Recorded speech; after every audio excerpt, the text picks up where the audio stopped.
Ron Van Dam hopes that his show will tickle your fancy. We suggest covering your fancy with both hands. This is the Ron Van Dam Show on New England Broadcasting.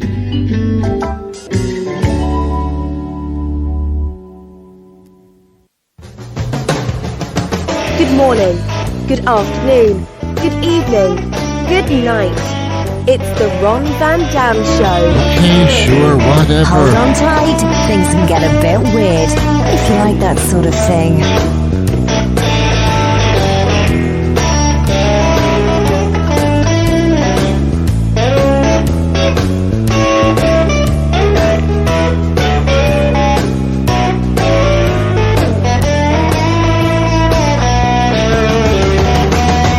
Hey, welcome to the program. It's April 27th, 1923, and it's a pleasure to be with you.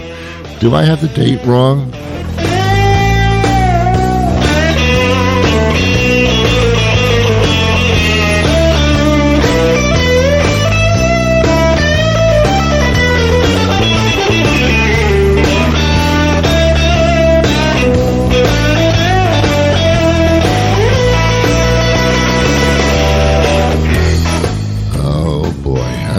What do you say? What do you say to that, huh? Nothing, right?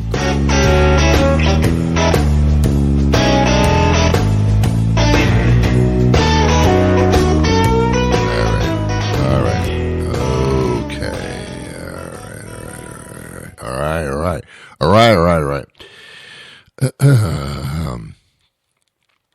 Ran into this woman yesterday, not with my car or anything, just bumped into her. Not on purpose. She did fall down. I shouldn't go around bumping people. I just shouldn't do that. But anyway, I did, and she fell down. I helped her up. Now, I ran into this woman yesterday with my bicycle, and there are some injuries, but I have insurance. She didn't. She didn't have bicycle insurance. I kept telling her, don't ride around with a... No, I'm kidding. I bumped into this woman yesterday that I had known for quite some time. And I said to her, what are you doing here? No, that's not true. None of this is true. I didn't bump into anybody yesterday. I didn't sleep well, can you tell? I'm delirious is what it is. Haven't had my coffee yet. Oh, my God. Haven't had my coffee yet. How can I exist? Oh, my God. So I was speaking to this woman yesterday, and we were talking about cooking, because I love to cook. Ooh, do I love to cook. I'll love to cook. And I don't follow recipes. I don't follow anything. I don't follow directions. I don't do anything. I create. I'm a creator. I know what various ingredients do, and I mix them together, and I create dishes. I just love to cook. You watch these cooking shows on television. That's me. It's one of my hobbies. Love to cook. Go to the supermarket all the time to buy food. Can you believe that? There's nothing else to do in a supermarket. You don't go to a supermarket and buy an end table for your living room. You buy food in the damn place. So I go to the supermarket a lot, and I'm surrounded by food. To me, a supermarket is like Disney World. I'm surrounded by food, all different varieties and types and aisles and aisles and aisles of food. So I'm talking to this woman yesterday. There's nothing else to do with these people. All you can do is talk to them. And even that's difficult. So I'm talking to this woman. I'm telling her, I got on the subject of cooking and cooking shows and things like that. And she looks at me and she says, Ron, because that's my name. She says, Ron, if she said to me, Sid, I'd have to say, no, that's not my name. It's Ron. So she says, Ron, I don't cook. Excuse me? Did you just say something that was another language? Did you just say something that's beyond my comprehension as a human being? You don't cook?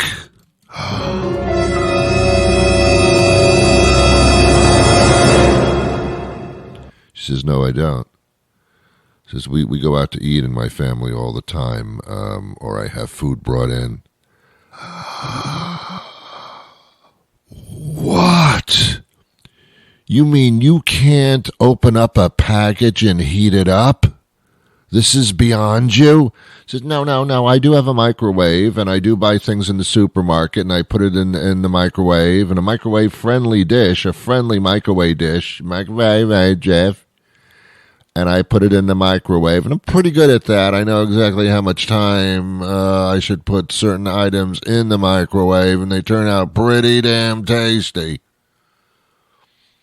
But cook from ingredients, I don't do that. Do you not do it because you don't want to do it or because you can't do it? And she said, I can't do it. I don't know how.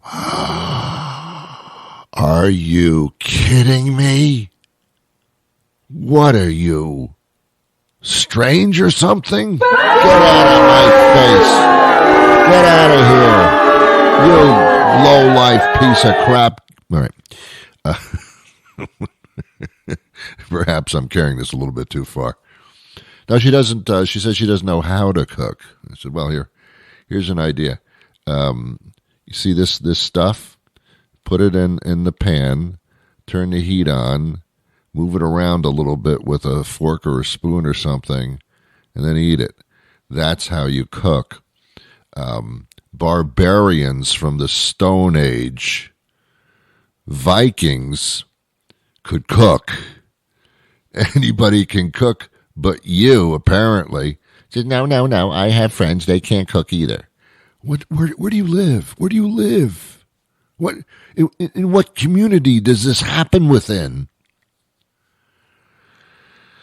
Anybody who stands there and says to you, I don't know how to cook, I don't know how, really should be deported back to where they came from. And I don't mean that in a horrible social manner.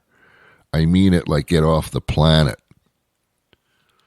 Because you're an alien if you don't know how to cook. I think even aliens know how to cook. I think even people from other planets. I met this woman from Pluto, a Disney character, and she knew how to cook. How could you not know how to cook? Do you know how to turn the heat on a stove? Is there a knob involved? Do you turn that knob and it clicks a little bit? That's all I know. I don't know how to cook. Can you do soup? Well, opening up a can of soup and putting it in a pot is not cooking either. It's heating something up. I don't know how to heat anything up. Excuse me? You just told me you knew how to use a microwave. Oh, okay. Then I guess I do know how to cook. Oh, God, stop it. Stop it. To be sexist about it, which I am not sexist. I am not sexist. Women through history are supposed to know how to cook because they're the providers of care and goodness. Well, that's shit. You know that. That's ridiculous. And I do meet men who even more frequently say that they can't cook. It's unbelievable. It's unbelievable. I don't even want to justify it with a conversation. I remember going to a wedding. I used to be a wedding videographer, had a company, very successful. Thank you so much. Hold your applause to the end of the show. I was a wedding videographer. This is before everybody had video cameras and videos in their phones, millennials. There was a time where my industry as a videographer was quite viable. So I used to do these weddings all the time, which was fun, man. I got paid a lot of money to go to parties. It was wonderful. It was wonderful. And, at weddings, they all get shit-faced anyway. So it's not like, you're performing a job. The bride will always come up to me, the groom, and put their arm around me like they've known me forever. They know who I am. They hired me to be their wedding videographer. And they'll say, let me buy you a drink. Okay, sure. All right.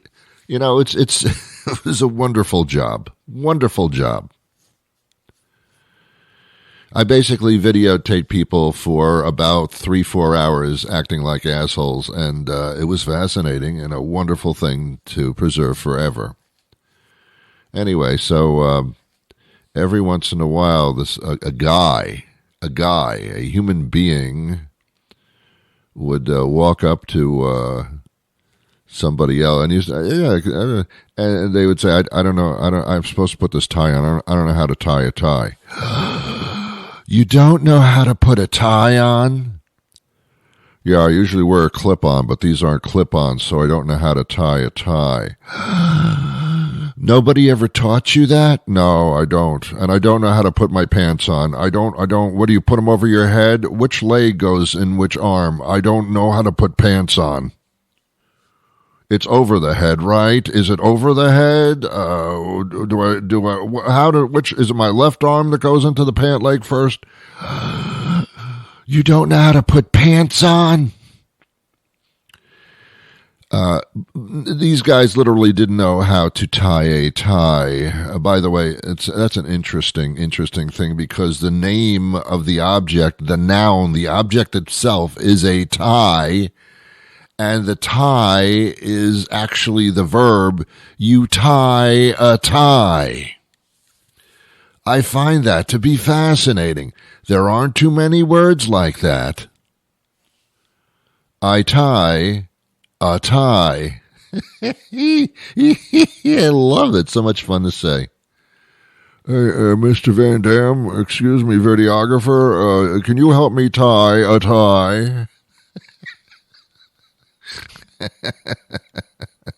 Fascinating. Cook is the same thing. I am a cook. What do? I cook.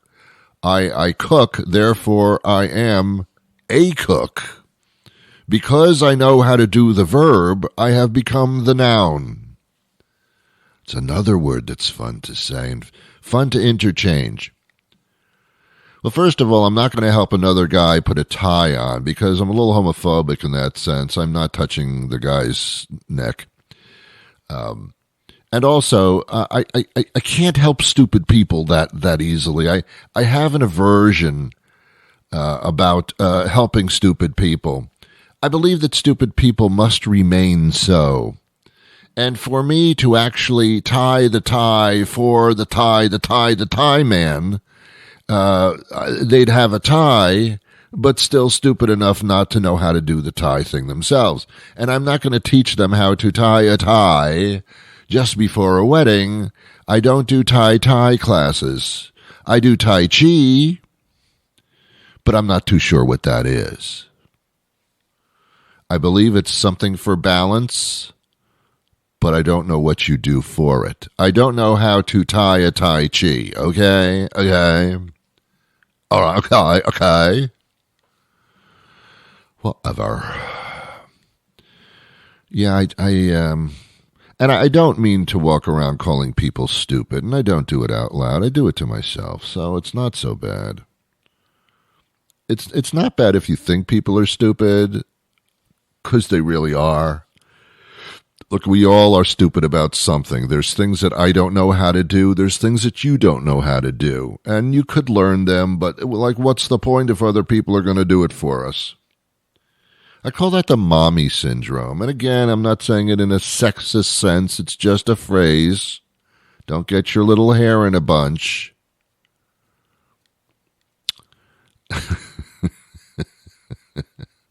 I don't know. The mommy syndrome is that I can't do anything myself. Mommy did everything for me and never taught me how.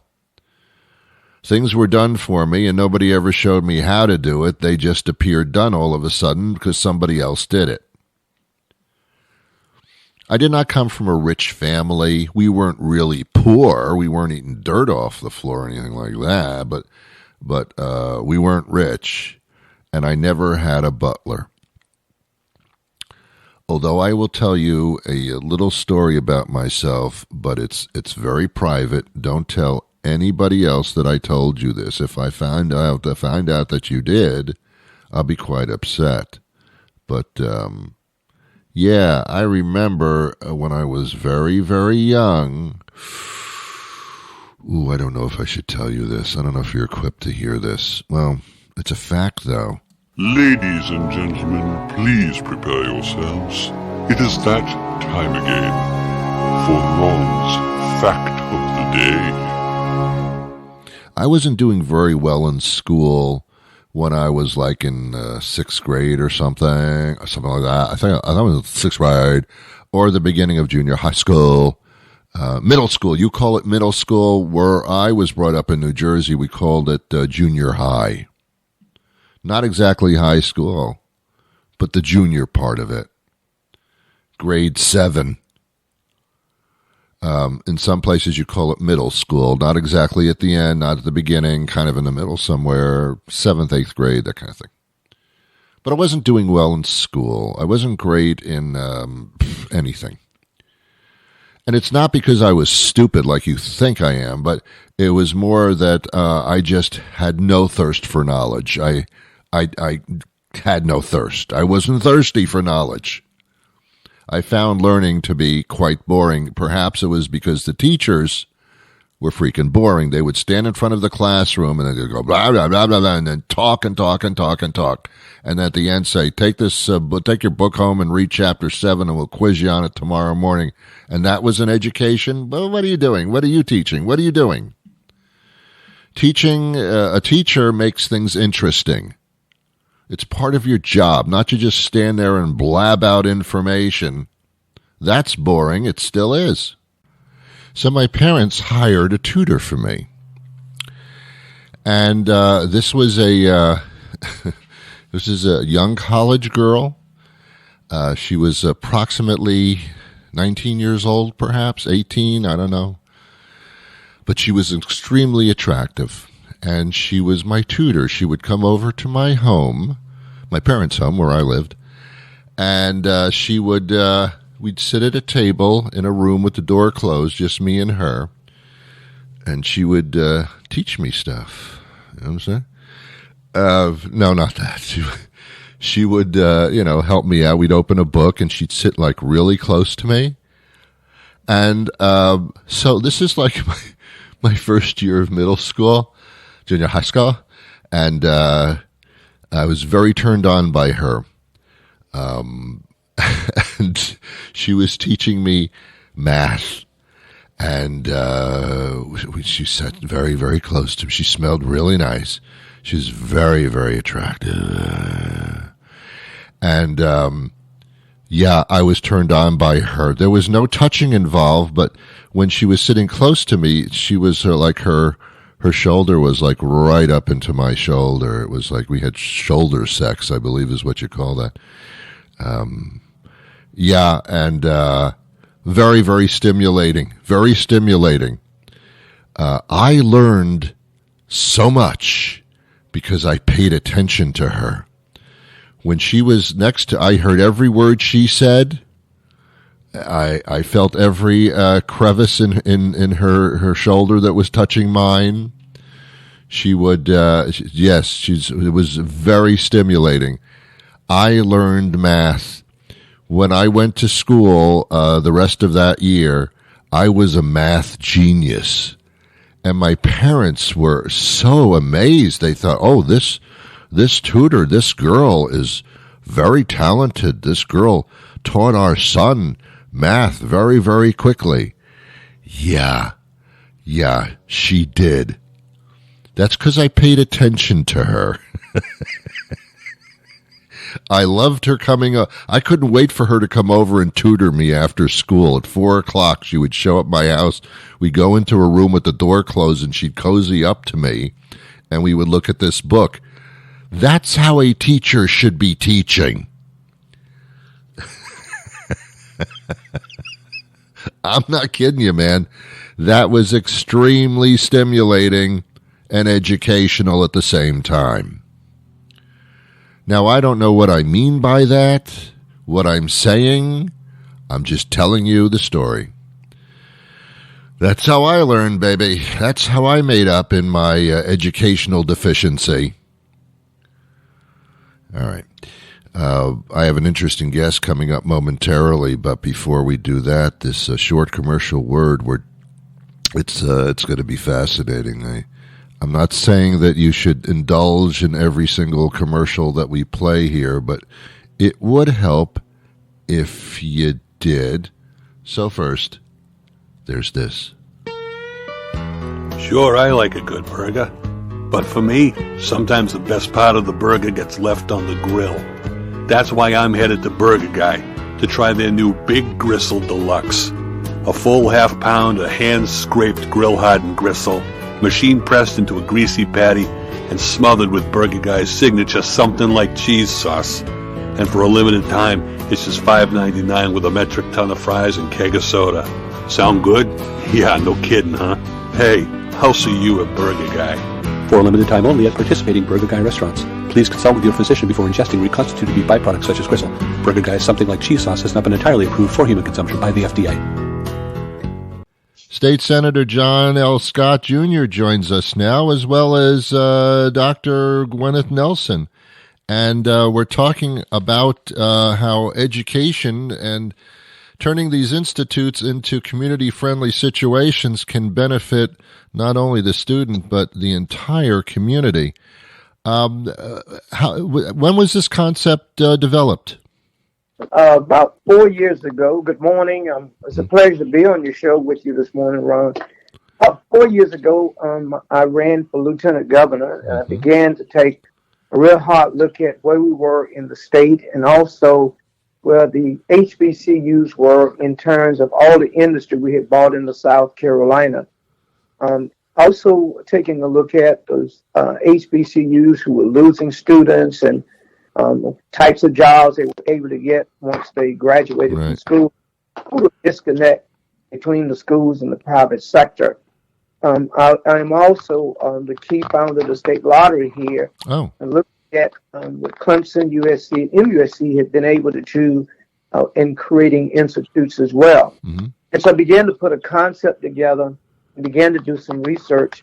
And from that research, I found that if you could create a collaboration with the 7 HBCUs, working with the private sector, creating a funding mechanism through a foundation, but most importantly, creating a technical systems arm that could help these schools bring together their ideas and begin to make those ideas become a reality. And that's when we created the South Carolina Institute of Innovation Information, where the director is Dr. Gwyneth Nelson is on the phone. She'll tell you a lot about what that's doing. Yeah, Dr. Nelson, this has been innovative and extremely successful, I understand. Yes, it has. And thank you so much for allowing us to be here and talk about our institutes that is located in South Carolina and for the 7 HBCUs. And they include Allen. And so each institute has a specialty area. And for example, Allen is BIC, B-I-C, and that's the Boeing Institute of Civility. And they have hit the ground running. They have the curriculum, which will begin maybe in the spring. And then we also have Benedict College, and they have BEST, B-E-S-T, which is the Business, Entrepreneurship, Science, and Technology. And then we have Claflin, and as you may know, Claflin University was voted one of the top HBCUs in the United States. So we are so excited. They have Titan, T-I-T-A-N, which consists of nursing and teaching. And as many people know right now, it's definitely a need for more students to major in nursing and teaching. And then we have the Watch, which is at Clinton College, and that's the Wellness and Community Health Institute. Then we come down to Morris, and that is actually named after Senator Scott, who's joining us today. Yeah. That's the institute, right? That's the Institute of Network Information Technology and Security. And last two, we have BECT, which is BECT, that's Business Environment and Communication Institute, and that's at South Carolina State University. And then lastly, Voorhees University, which is the Rural Community Development Institute.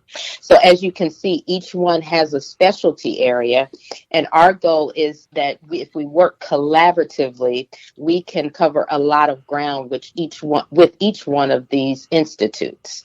Yeah, there's no question about that. When the student attends one of these programs, these locations and venues, do they feel empowered to the point where this is a place for them that is specifically targeting them? I mean, is that a good feeling for them? Well, as you've noticed that each one of the schools have their own name, which represent those courses and those career assignments the young people are interested in. While they're in college, is to allow them to continue in those occupational fields. Also have a first-hand experience in working with a corporation, either some internship, research projects right there on the campus. It also allows teachers and faculty to be involved too, to exchange programs, so they move from just teaching theory to actually teaching what's practical and what's actually going on in the country. So it's not a removal, it's an additional, along with also working with those corporates as partners to provide scholarships and help pay some of the costs. Just the cost of college is going up so much. Yeah, what I find most impressive are two things. First, that it targets interests and career paths, and that's something that has been thrown into the general category for most students. So that's impressive. The other thing is that the community and the companies in the community are supporting this, and therefore making that a stronger option as well.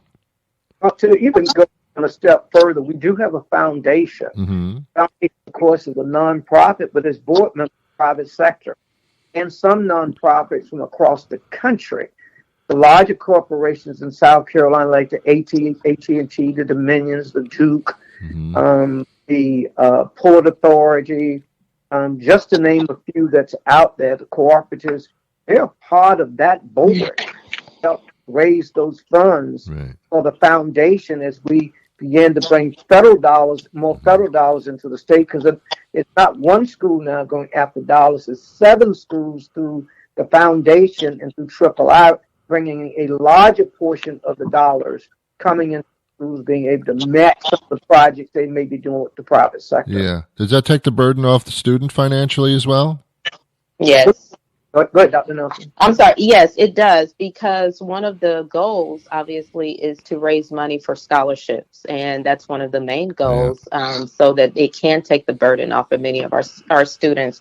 At HBCUs, there's a large percentage that depend on the Pell Grant, but many times the Pell Grant does not cover all of the expenses. So as much money, financial support that we can get to cover the scholarships, to cover those extra costs, and also for them to have internships, hopefully paid internships that the programs, the institutes will provide. That will take some of the burden off of their financial, need also. Amazing. That's what we call a win-win situation, right? Yes. All right. So, in making this known to the country, what are we promoting? Right now, we're sharing our ideas in terms of what we're doing. We have not yet moved to that point because of 405 HBCUs across the country. Once we get our program up and running 100%, we're going to move across this country to try to help these other HBCUs who don't have established programs to connect and create a system for each one of them, so they too can begin to grow their young people and getting them ready for more corporates coming in. When you look at South Carolina and you see the Volvos, the Mercedes, the Boeings, the BMW, those are large international companies that have come into the country.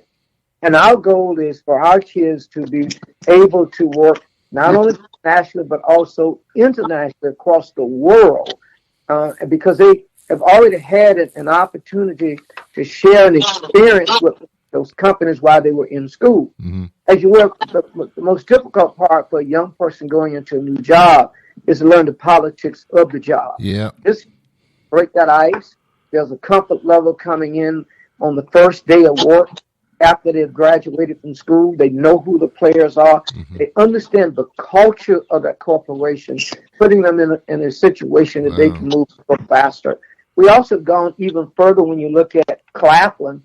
They're down to the middle school and the high school level doing recruiting and making sure these young people are taking the right core courses if they're going to go into nursing and teaching. And so we're going to watch the other schools do some of the same kinds of things. Wow. The both of you are to be commended for this model and making it run successfully. It's to the benefit of everybody, not only the student, but the whole community and the businesses. It's what a wonderful educational country this could be. Thank you so much for your time today. Where do we go to get more information? Dr. Nelson? Yes, I have a phone number, and that number is 803-707-0649. My email address is actually gnelson3@sesu.edu. Hopefully within the next month, we will have a website, and I can connect back with you once that website is complete. Wonderful. And if you want that and you can advertise that, that would be great also. Wow. I've been doing interviews for 30 years. The past 10, nobody's given me a phone number. Congratulations for keeping human contact alive. Yes, definitely. Thank you so much to the both of you, and great success to you both. Thank you for having us. We appreciate it. Pleasure. I do this show every single weekday. Oh my God, what's wrong with me? So the next time a weekday rolls around, which should be really soon, I'll be back again with a brand new show. I hope you join me then, but until that time arrives, I wish you peace.